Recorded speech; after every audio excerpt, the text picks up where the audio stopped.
Hey guys, welcome back to our YouTube channel Login Aid, and in today's video I'm gonna show you how to stop saving photos and videos automatically in camera roll on WhatsApp. So now without any further delay, let's begin with the process. So first of all, launch WhatsApp on your mobile device.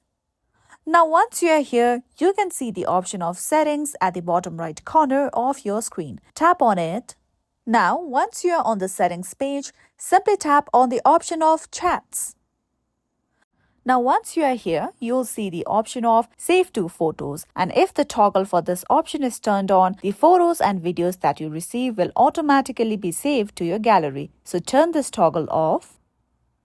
Now, once this toggle has been turned off, the photos and videos that you receive won't be saved to your camera roll anymore.